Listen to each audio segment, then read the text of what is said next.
Hey Phantoms, and here we are back again with me reviewing this album finally. Um, where did I leave off? Yeah. Um, yeah, like I thought when I listened to this in my first reaction, I missed a ridiculous amount of bars, a ridiculous amount of bars. Oh man. From Royce's verse, from Black Thought's verse, from M's verse, just goddamn. And man, this song is fucking crazy, dude. This song is crazy. Got Royce coming in, just starting off just dope as hell. And then that Busta Rhymes sample. That's where I was from. I didn't know where that was from. I just when I first heard it, I thought it was funny. Yeah. But yeah, I had Q-Tip on the hook, which the hook was dope. The hook was dope. I really liked it. Also, what else? And Denon, he was on the beat. I actually had no idea who Denon was, but apparently him and Em are like really close to each other. So that's probably why he was like labeled as a feature. But yeah, Royce, his verse is dope. Black Thoughts, his verse is crazy. His verse is fucking crazy, dude.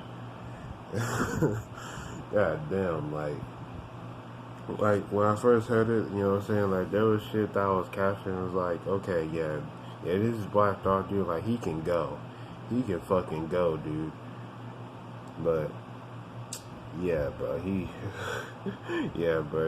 Like, no surprise that M had him like just go on for so long, and and I like the fact that he did. I like the fact that he had such a long verse, bro, because he destroyed it. But M, of course, M had to come in the end and just drop fucking nukes and shit. He does that every single time, bro. But yeah, still like my favorite part from them's verses, how he just have like how he like just shouted out just all the fucking like just old school, like the older school rappers and stuff, how he just shouted out how he just called out like all those legends and like put them into the rhyme scheme, bro. That shit was dope as hell. All the verses on this song was dope. I like the instrumental. It had like that whole like gritty like 90s kind of feel, right? That was probably the purpose, But yeah, like which like in terms of like who had like the best verse, like M and Black Thought are like they're like right there, like. They're like right there for me, personally. So yeah, the song was fire. I got the track list pulled up right here, by the way, so I don't forget anything. Next song, Stepdad, yeah. Kind of feel the same about this song that I did when I first reacted to it. I still think the hook is bad. It's not changing, but the hook's bad. Now, just because it's bad doesn't mean that I can't listen to it. You know what I'm saying? Like, bro. Now that I'm like talking about this song right now, but I literally can't. Now that I'm talking about this song, but I literally can't. I just got fucking Lord Jamar in my head just singing the fucking hook, bro. Oh, this is hilarious. But what I think about the song is good. Like the verses are good. Like the verses are good. Like the story was talking about, like his stepdad like treating him like shit, and him finally getting like revenge in the end. Like it's dope. I actually think I actually think this song. I actually think this would be like a good song for him to make a video for. But I don't know if he's gonna do that. Yeah, cause he already made a song for he already made a video for Darkness. You know, he released that like the start when he released the album, and you know, he released a video for Godzilla. I don't know if we're gonna get a video for any of the other songs, but I feel like this one deserves it. But hold on, let me adjust this real quick. This shit. Yeah, that's better. Hold on. Yeah, that's better. But yeah, that's why I think it's Stepdad. Marsh. Probably like the most like bar heavy song out of this album. And again, like I said in my reaction, I missed a ridiculous amount of bars. Like damn near like every single line in this song has like a double entendre or some shit like that. Just something crazy. Like there's a ridiculous amount of bars in this fucking song. But yeah, this song like it's still fire. It's still probably like one of my favorites on the album. But regardless of that, yeah, I really enjoyed that song. I really enjoyed that song. You know, the hook was cool, the verses were cool. You know what I'm saying? The beat was fire. So yeah. Never Love Again. I think out of all the songs in this album, I think out of all the songs in this album, I think out of all the songs in the album, I was probably like the most off with this one. You know what I'm saying? Cause I missed the fact that you know the whole song was kind of like a double entendre. You know, I kind of missed that, and that kind of like put this song a bit higher for me. You know, I'm still not crazy about it, but I think it's just really clever how he was able to like tie in, like kind of have it to where you know you could take it. It's him like talking about a girl and also talking about his like drug addiction. I think that was really clever how he did that with that song. Even still though, like the song itself is like cool to me. You know what I'm saying? I'm still not crazy about it, but I thought that was really dope how he did that. And I didn't catch that in my reaction. Like I kind of caught like the hints, but I didn't really like tie it together. Like him like having like the whole like double meaning throughout the entire song. But there was definitely hints in there that like let you know that. So next song, Little Engine. Another song where I missed a ridiculous amount of bars. A ridiculous amount of bars. Like I guess I was kind of just so off put with how the song sounded that I just wasn't. I don't know. The song still is kind of a weird song to me. It's a little like this is an interesting one. This is a really interesting song. But regardless of that, yeah, this song is definitely grown to me a little bit since my reaction. It's a crazy amount of bars in that I missed from that song. So, yeah. Lock It Up.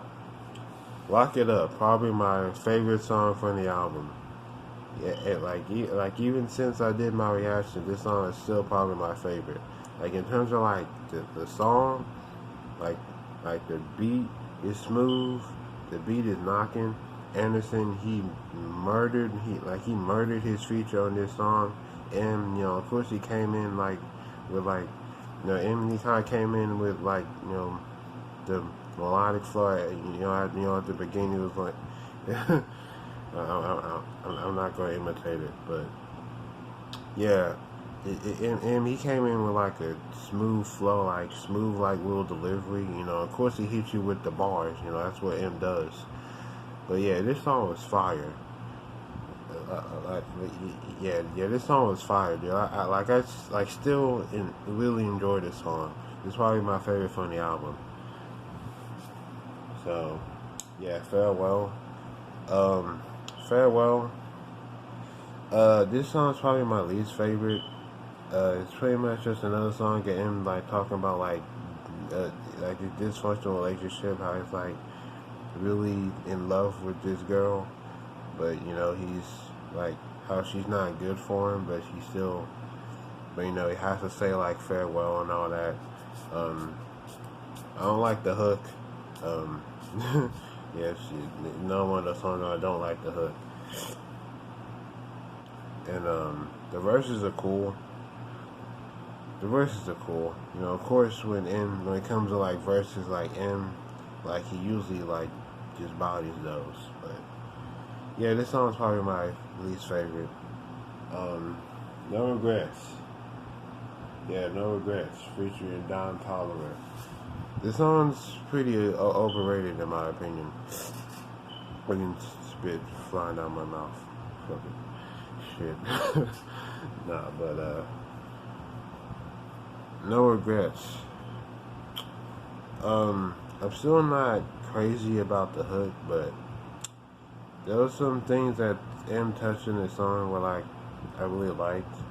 You know, pretty much just him reflecting on shit that he's done in the past, and you know the whole shit with Tyler and the whole sweatshirt and how he went about the whole thing and how he should have been more mature with the whole thing, and one of the lines in there, which one was it? Which one was it? I'm trying to think. Which line was it? I can't remember it. But yeah, it's just one of those. Yeah, it's just one of those.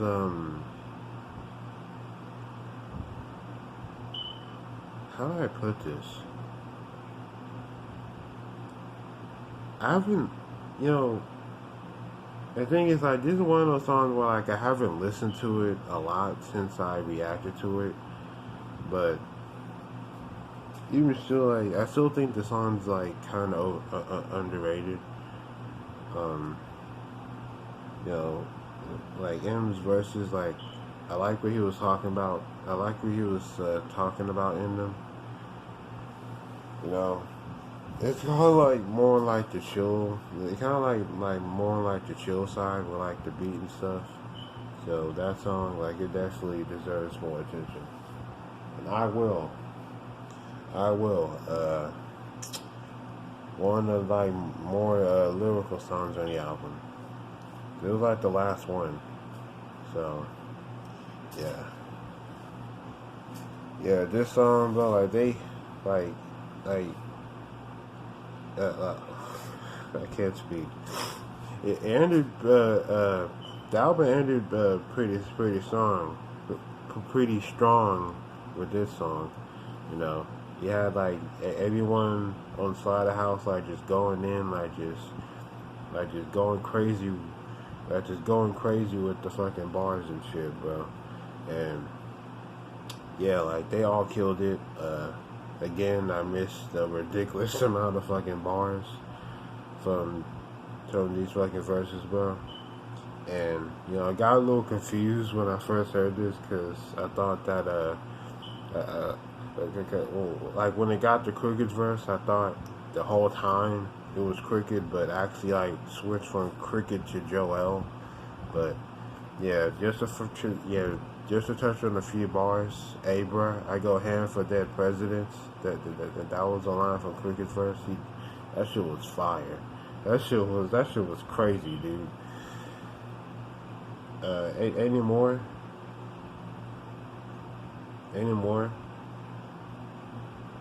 can't think of any right now, but yeah, there was some bars in this song, bro.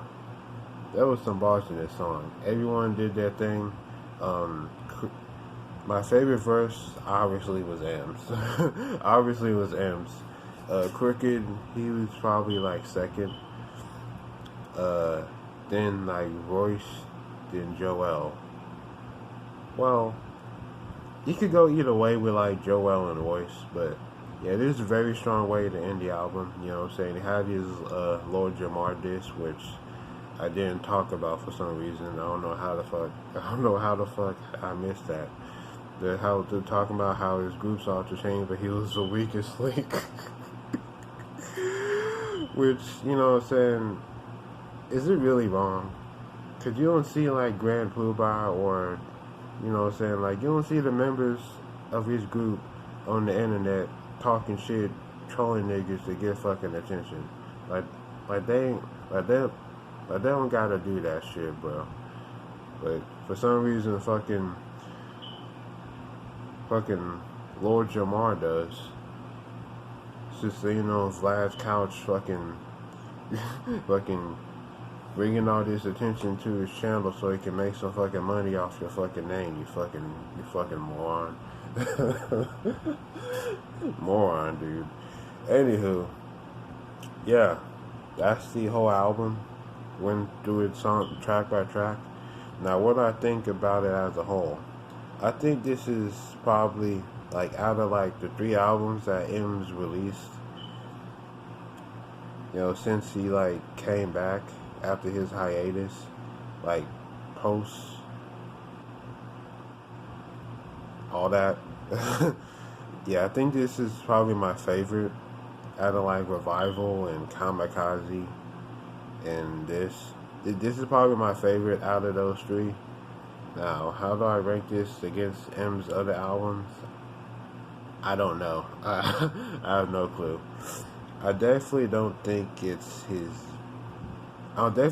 like top 3 worthy, but I'm not mad at anyone who says that it is, because, you know what I'm saying, like, there's appeal in like every song in this album, like there's appeal, like there's like appeal to it, you know what I'm saying? Like I understand it. I definitely understand it. So yeah, this album's fire. Hopefully we'll get Bad Meets Evil 2. I would love to get Bad Meets Evil 2, bro. But yeah, I really enjoyed this album. I'm sorry I took so long to get this review out. I should have got it out a long time ago. I was just bullshitting, to be honest. But yeah, that's my thoughts on the album. What do you guys think? What do you think about my review? And yeah, I'll see you fans later.